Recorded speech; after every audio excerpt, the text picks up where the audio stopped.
Masih mengenai upaya pemberantasan narkotika, 5 anak di bawah umur diamankan Satuan Reserse Narkoba Polsek Senapelan, Pekanbaru Riau saat asik melakukan pesta narkoba jenis sabu di sebuah kamar hotel di Pekanbaru Riau. Dari tangan para pelaku yang masih pelajar ini, polisi berhasil mengamankan 4 paket sabu dan sebuah alat hisap sabu sisa pakai para pelaku.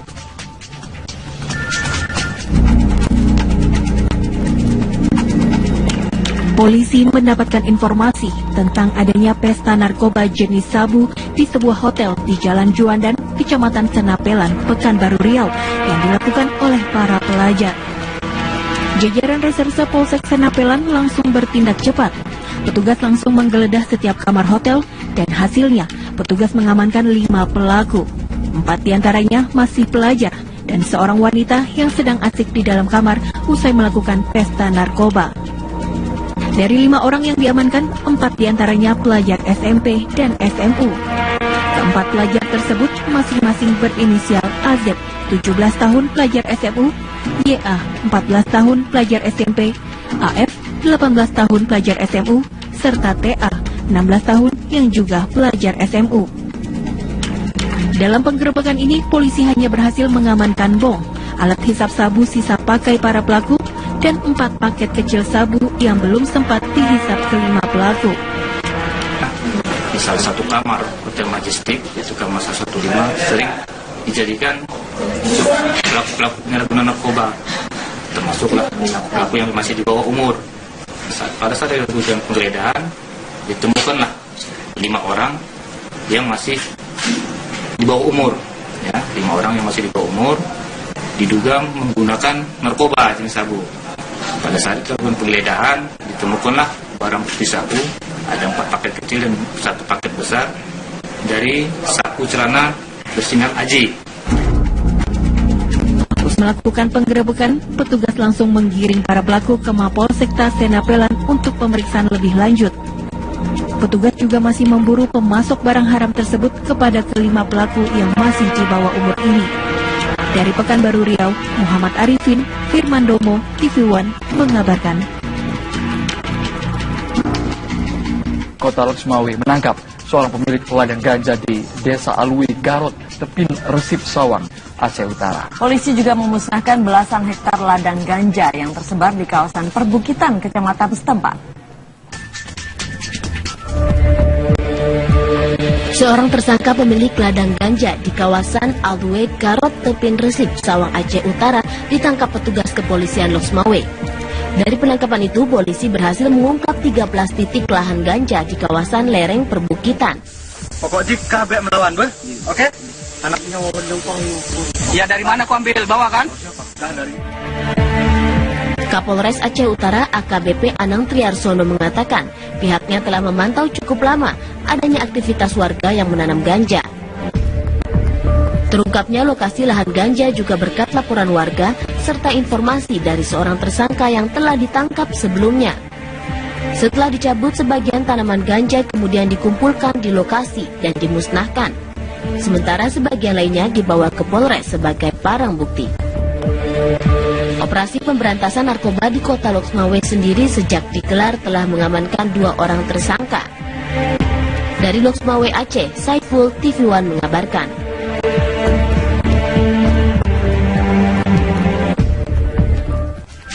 Sementara itu, polisi berhasil menangkap 3 bandar dan pengedar narkoba jenis sabu. Para pelaku ditangkap karena warga sekitar resah dengan pesta narkoba yang sering dilakukan setiap malam.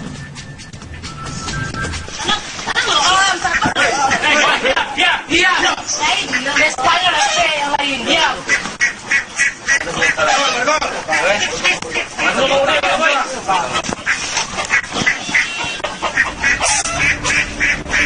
Berdasarkan penangkapan 2 pengedar narkoba jenis sabu, Satuan Narkoba Polresta Padang langsung melakukan penggerebekan terhadap SL. Pelaku ditangkap di kediamannya di Jalan Purus, Kecamatan Padang Barat. Polisi langsung melakukan pemeriksaan di rumah pelaku. 9 paket sabu besar senilai puluhan juta rupiah berhasil diamankan. Tak hanya itu, polisi juga mengamankan alat hisap dan uang hasil transaksi narkoba. Yang salah. Tanggal mana? Ada 3 pelaku inisial AH, Hadi, yang kedua Irda Usman, yang ketiga Susilo. Kebetulan di TKP kita temukan 9 paket sabu dan ada timbangan digital. Kebetulan ini selama ini sudah meresahkan warga di lingkungan, belum terjadi sering pesta narkoba. Ketiga pelaku merupakan target operasi polisi. Polisi masih memburu anggota sindikat narkoba antar provinsi ini yang sudah diketahui identitasnya. Dari Padang, Sumatera Barat, Wahyudi Agus, TV One mengabarkan.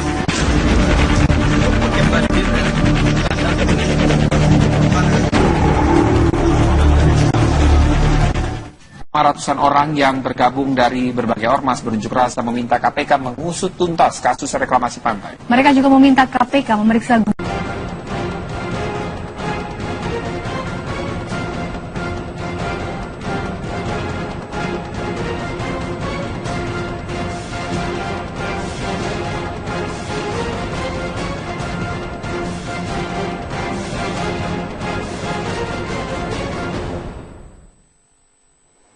Saya akan langsung ke Pak Syarif di gedung KPK. Pak Syarif, bagaimana progres dari proses penyidikan kasus terkait dengan Raperda Reklamasi Jakarta ini? Ya, untuk sementara ya KPK masih memeriksa beberapa yang sudah ditetapkan tersangka dan tentunya beberapa saksi yang berhubungan dengan operasi tangkap tangan yang dilakukan beberapa hari yang lalu. Apakah ini artinya dikarenakan disebut sebagai grand corruption, M. Sanusi bukan merupakan pihak dari DPRD yang menerima aliran dana satu-satunya? Itu masih dalam penyelidikan, tetapi perlu saya jelaskan yang kayak maksud grand corruption itu bukan hanya dari nilai suap atau yang diberikan kepada yang bersangkutan, tetapi kita juga melihat dari dampak dari yang ditimbulkan suatu kejadian. Misalnya ini saya sudah bilang pada beberapa waktu yang lalu bahwa ini adalah contoh yang paripurna di mana private sector itu berupaya mempengaruhi kebijakan publik dengan menggunakan uang. Itu salah satu kriteria. Yang kedua, kalau dilihat dari segi objeknya, yang ingin dipengaruhi kebijakan tersebut adalah soal luas reklamasi yang tidak sedikit luasannya, sehingga itu betul-betul objek yang vital karena itu adalah akan menjadi muka dari Jakarta di bagian utara, menjadi muka dari ibu kota negara Republik Indonesia. Jadi banyak memang kepentingan dan tentakel dari kasus ini sehingga kami berani mengatakan ini salah satu contoh paripurna dari grand corruption. Sejauh mana Pak Syarif KPK follow the money? Ya, follow the money itu salah satu yang akan kami periksa secara intensif. Siapa saja yang pernah menerima aliran uang tentunya pasti akan diteliti dengan baik, termasuk memeriksa bukan hanya dari segi penerima tetapi juga dari segi pemberi. Makanya kami sangat intensif untuk memeriksa kasus ini. Pak Syarif, ada informasi yang menyebutkan ada sedikitnya 20 anggota DPRD DKI yang terlibat, ini dari 6 fraksi, dan mereka menerima hadiah mulai dari paket liburan ke Amerika Serikat, mobil mewah, umroh, sampai kios di pusat perbelanjaan. Betulkah informasi itu, Pak Syarif? Seperti yang saya katakan tadi, sekarang ini kami belum mendapatkan update dari penyidik, tetapi penyidik berupaya untuk menyelidiki semua kemungkinan yang terjadi seperti itu. Ya. Itu kalau informasi itu kami anggap sebagai petunjuk. Tapi ini petunjuk ini bisa akan di follow up begitu oleh KPK? Ya, semua petunjuk yang datang baik dari pihak luar maupun dari pihak pelapor, dari masyarakat, dari media itu ada, kalau dianggap relevan dengan pengembangan kasusnya pasti akan di follow up. Baik, saya rasa akan beralih ke Pak Jafar, mohon ditahan di situ terlebih dahulu. Pak Syarif, ini sebenarnya bagaimana mekanisme pembahasan dari Raperda? Apakah betul hanya melibatkan satu ketua komisi saja? Ya, saya kira begini. Pertama, pembahasan Raperda zaman sekarang dengan dahulu kala itu, maksud saya zaman Orde Baru dan awal-awal reformasi itu berbeda. Kalau dulu setiap anggota dewan terlibat langsung, di mana setiap rancangan diberikan kepada mereka masing-masing di fraksi dan mereka membacanya, gitu. Nah kalau sekarang berbeda, hanya di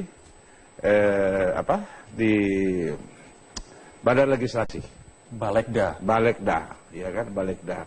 Kemudian Balekda melibatkan dengan komisi, misalnya seperti kasus ini, RUTR ini kan terkait dengan Komisi D.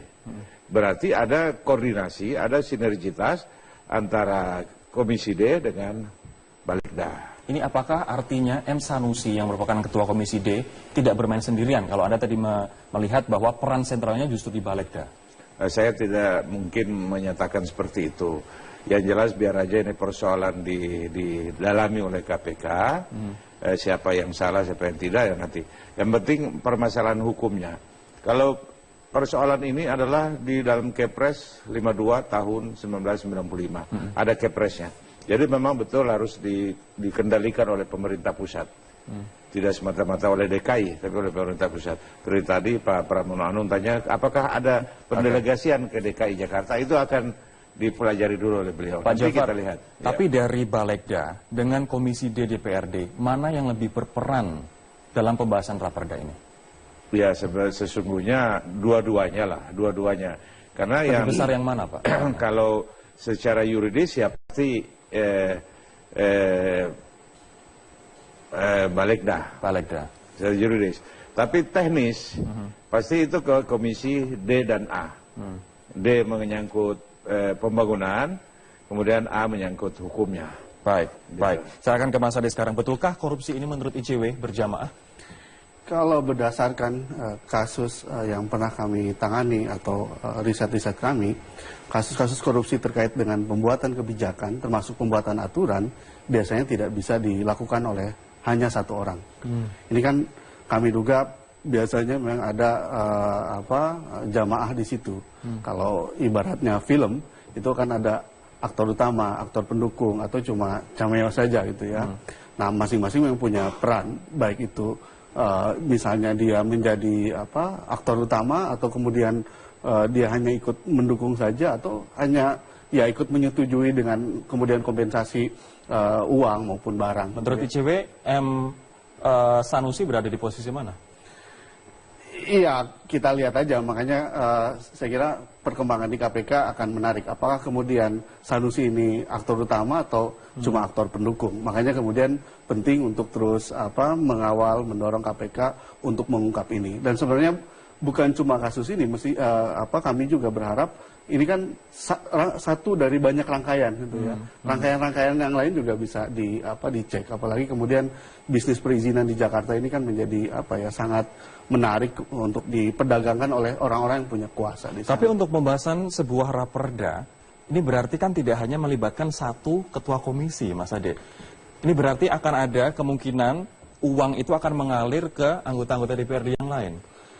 Kemungkinannya bisa terbuka. Saya katakan tadi, model praktek korupsi pembuatan kebijakan atau aturan ini tidak bisa sendiri, karena tidak mungkin satu orang apalagi anggota DPRD bisa kemudian memaksakan sebuah aturan disahkan gitu ya. Pasti harus ada dukungan-dukungan yang lain. Saya katakan tadi, aktor utama butuh aktor pendukung, butuh cameo tadi begitu. Kalau peran untuk pimpinan DPRD seperti apa, Pak, dalam pembahasan raperda? Ya, karena pimpinan dewan itu pasti membawahi balik, salah satunya pasti ya tentunya pengaruhnya besar sekali.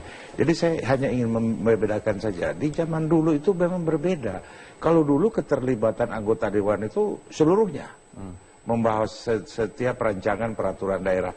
Nah kalau sekarang diserahkan kepada balik, ya saya sih tidak menyalahkan undang-undang MD3 ya, yang mengatur itu saya tidak menyalahkan. Cuman Ya di mana keterlibatan anggota dewan secara menyeluruh, di mana mereka wakil rakyat. Kalau hanya dibahas oleh beberapa orang. Tapi ini artinya ketua dan juga wakil ketua DPR membawahi balik, artinya adalah mereka juga bertanggung jawab terhadap pembahasan setiap raperda yang ada. Ya pasti dong, pasti. Baik, saya akan ke Pak Syarif sekarang. Pak Syarif, ini terkait dengan pembahasan di Balegda, Gubernur DKI sempat marah dan menulis disposisi, quote, gila kalau seperti ini bisa pidana korupsi, unquote. Saat menerima Balegda DKI untuk menurunkan kewajiban pajak dari 15% menjadi 5% dari NJOP, Pak Syarif. Ini apa artinya, seberapa kuat sebenarnya keterlibatan Balegda dalam kasus ini? Saya belum tahu persis, tapi itu merupakan bagian dari penyelidikan yang dilakukan oleh KPK. Sehingga kita tidak bisa menyimpulkan sekarang karena masih terlalu dini. Tetapi seperti saya katakan tadi bahwa setiap informasi dan petunjuk yang kira-kira bisa memperkuat penyidik-penyidik KPK untuk mengangkat atau memperluas penelitian dari kasus ini akan dilanjutkan. KPK juga sudah menggeledah begitu ruangan M. Taufik, Ketua Balegda. Petunjuk apa yang sudah didapat, Pak Syarif? Ya, saya tidak bisa utarakan di sini apa-apa yang telah didapatkan oleh penyidikan ini. Ya, nanti ke DKI Jakarta itu akan dipelajari dulu oleh beliau. Pak Jafar, kita lihat. Tapi dari Balegda dengan Komisi D DPRD, mana yang lebih berperan dalam pembahasan raperda ini? Ya, sesungguhnya dua-duanya lah, dua-duanya. Karena lebih yang besar yang mana, Pak? Kalau secara yuridis ya pasti Balegda. Secara yuridis. Tapi teknis, pasti itu ke Komisi D dan A. D menyangkut pembangunan, kemudian A menyangkut hukumnya. Baik, baik. Saya akan ke Mas Ade sekarang. Betulkah korupsi ini menurut ICW berjamaah? Kalau berdasarkan kasus yang pernah kami tangani atau riset-riset kami, kasus-kasus korupsi terkait dengan pembuatan kebijakan, termasuk pembuatan aturan, biasanya tidak bisa dilakukan oleh hanya satu orang. Ini kan kami duga biasanya memang ada jamaah di situ. Kalau ibaratnya film, itu kan ada aktor utama, aktor pendukung, atau cuma cameo saja gitu ya. Nah, masing-masing yang punya peran, baik itu misalnya dia menjadi aktor utama, atau kemudian dia hanya ikut mendukung saja, atau hanya ya ikut menyetujui dengan kemudian kompensasi uang maupun barang. Menurut ICW, Sanusi berada di posisi mana? Iya, kita lihat aja. Makanya saya kira perkembangan di KPK akan menarik. Apakah kemudian Sanusi ini aktor utama atau cuma aktor pendukung? Makanya kemudian penting untuk terus mengawal, mendorong KPK untuk mengungkap ini. Dan sebenarnya bukan cuma kasus ini, kami juga berharap ini kan satu dari banyak rangkaian gitu ya. Rangkaian-rangkaian yang lain juga bisa dicek. Apalagi kemudian bisnis perizinan di Jakarta ini kan menjadi sangat menarik untuk diperdagangkan oleh orang-orang yang punya kuasa di sana. Tapi untuk pembahasan sebuah raperda, ini berarti kan tidak hanya melibatkan satu ketua komisi, Mas Ade. Ini berarti akan ada kemungkinan uang itu akan mengalir ke anggota-anggota DPRD yang lain. Kemungkinannya bisa terbuka. Saya katakan tadi, model praktek korupsi pembuatan kebijakan atau aturan ini tidak bisa sendiri, karena tidak mungkin satu orang apalagi anggota DPRD bisa kemudian memaksakan sebuah aturan disahkan gitu ya. Pasti harus ada dukungan-dukungan yang lain. Saya katakan tadi, aktor utama butuh aktor pendukung, butuh cameo tadi begitu. Kalau peran untuk pimpinan DPRD seperti apa, Pak, dalam pembahasan raperda? Ya, karena pimpinan dewan itu pasti membawahi balik, salah satunya pasti ya tentunya pengaruhnya besar sekali. Jadi saya hanya... Tugas kepolisian Losmawe. Dari penangkapan itu, polisi berhasil mengungkap 13 titik lahan ganja di kawasan lereng perbukitan. Pokok jika kabek melawan, oke? Anaknya mau berjumpang. Ya, dari mana kau ambil? Bawa kan? Dari... Kapolres Aceh Utara AKBP Anang Triarsono mengatakan pihaknya telah memantau cukup lama adanya aktivitas warga yang menanam ganja. Terungkapnya lokasi lahan ganja juga berkat laporan warga serta informasi dari seorang tersangka yang telah ditangkap sebelumnya. Setelah dicabut, sebagian tanaman ganja kemudian dikumpulkan di lokasi dan dimusnahkan. Sementara sebagian lainnya dibawa ke Polres sebagai barang bukti. Operasi pemberantasan narkoba di Kota Loksmawe sendiri sejak digelar telah mengamankan 2 orang tersangka. Dari Loksmawe Aceh, Saiful TV One mengabarkan.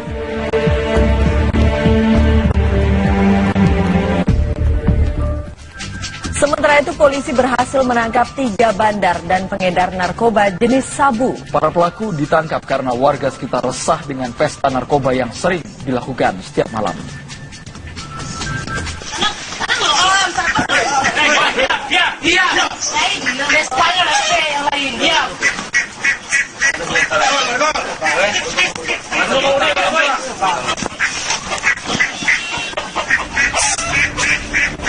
Berdasarkan penangkapan 2 pengedar narkoba jenis sabu, Satuan Narkoba Polresta Padang langsung melakukan penggerebekan terhadap SL.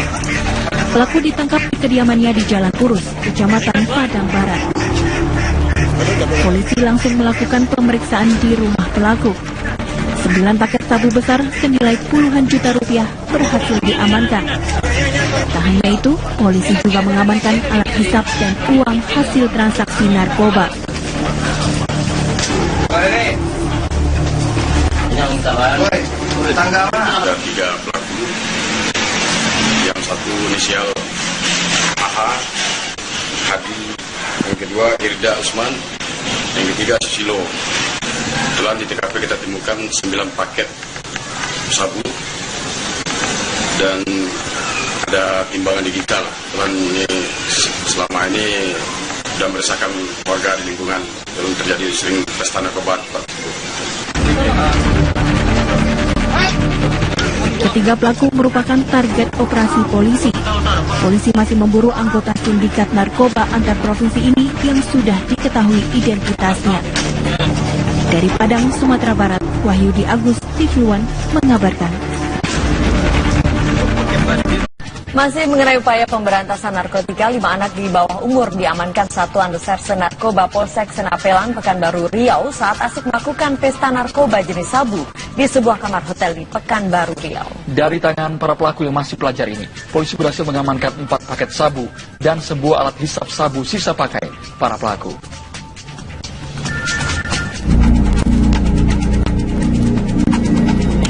Polisi mendapatkan informasi tentang adanya pesta narkoba jenis sabu di sebuah hotel di Jalan Juandan, Kecamatan Senapelan, Pekanbaru Riau yang dilakukan oleh para pelajar.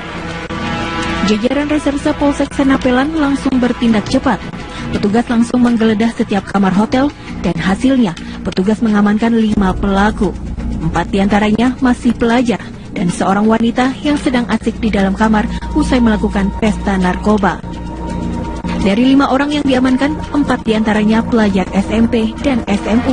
Keempat pelajar tersebut masing-masing berinisial AZ, 17 tahun pelajar SMU, YA, 14 tahun pelajar SMP, AF, 18 tahun pelajar SMU, serta TA, 16 tahun yang juga pelajar SMU. Dalam penggerebekan ini, polisi hanya berhasil mengamankan bom, alat hisap sabu sisa pakai para pelaku, dan 4 paket kecil sabu yang belum sempat dihisap ke-5 pelaku. Di salah satu kamar Hotel Majestic, yaitu kamar 115, sering dijadikan pelaku penyalahgunaan narkoba, termasuklah pelaku yang masih di bawah umur. Pada saat dilakukan penggeledahan, ditemukanlah 5 orang yang masih di bawah umur, ya, 5 orang yang masih di bawah umur diduga menggunakan narkoba jenis sabu. Pada saat itu penggeledahan ditemukanlah barang bukti sabu, ada 4 paket kecil dan 1 paket besar dari saku celana bersinar AJ. Terus melakukan penggerebekan, petugas langsung menggiring para pelaku ke Mapolsekta Senapelan untuk pemeriksaan lebih lanjut. Petugas juga masih memburu pemasok barang haram tersebut kepada ke-5 pelaku yang masih di bawah umur ini. Dari Pekanbaru Riau, Muhammad Arifin, Firman Domo, TV One mengabarkan. Kota Loksmawe menangkap seorang pemilik ladang ganja di Desa Alwi, Garut, Tepin Resip Sawang, Aceh Utara. Polisi juga memusnahkan belasan hektar ladang ganja yang tersebar di kawasan perbukitan kecamatan setempat. Seorang tersangka pemilik ladang ganja di kawasan Alwe Garot Tepin Resip Sawang Aceh Utara ditangkap petugas.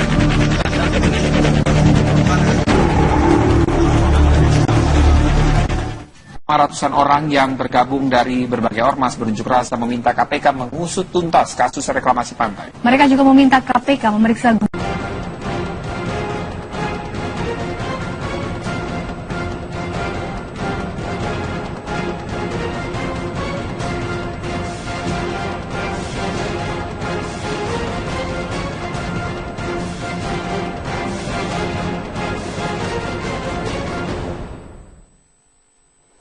Saya akan langsung ke Pak Syarif di gedung KPK. Pak Syarif, bagaimana progres dari proses penyidikan kasus terkait dengan Raperda Reklamasi Jakarta ini? Ya, untuk sementara ya KPK masih memeriksa beberapa yang sudah ditetapkan tersangka dan tentunya beberapa saksi yang berhubungan dengan operasi tangkap tangan yang dilakukan beberapa hari yang lalu. Apakah ini artinya dikarenakan disebut sebagai grand corruption, M. Sanusi bukan merupakan pihak dari DPRD yang menerima aliran dana satu-satunya? Itu masih dalam penyelidikan, tetapi perlu saya jelaskan yang kayak maksud grand corruption itu bukan hanya dari nilai suap atau yang diberikan kepada yang bersangkutan, tetapi kita juga melihat dari dampak dari yang ditimbulkan suatu kejadian. Misalnya ini saya sudah bilang pada beberapa waktu yang lalu bahwa ini adalah contoh yang paripurna di mana private sector itu berupaya mempengaruhi kebijakan publik dengan menggunakan uang. Itu salah satu kriteria. Yang kedua, kalau dilihat dari segi objeknya, yang ingin dipengaruhi kebijakan tersebut adalah soal luas reklamasi yang tidak sedikit luasannya, sehingga itu betul-betul objek yang vital karena itu adalah akan menjadi muka dari Jakarta di bagian utara, menjadi muka dari ibu kota negara Republik Indonesia. Jadi banyak memang kepentingan dan tentakel dari kasus ini sehingga kami berani mengatakan ini salah satu contoh paripurna dari grand corruption. Sejauh mana Pak Syarif KPK follow the money? Ya, follow the money itu ya itu salah satu yang akan kami periksa secara intensif. Siapa saja yang pernah menerima aliran uang tentunya pasti akan diteliti dengan baik, termasuk memeriksa bukan hanya dari segi penerima tetapi juga dari segi pemberi. Makanya kami sangat intensif untuk memeriksa kasus ini. Pak Syarif, ada informasi yang menyebutkan ada sedikitnya 20 anggota DPRD DKI yang terlibat, ini dari 6 fraksi, dan mereka menerima hadiah mulai dari paket liburan ke Amerika Serikat, mobil mewah, umroh, sampai kios di pusat perbelanjaan. Betulkah informasi itu, Pak Syarif? Seperti yang saya katakan tadi, sekarang ini kami belum mendapatkan update dari penyidik, tetapi penyidik berupaya untuk menyelidiki semua kemungkinan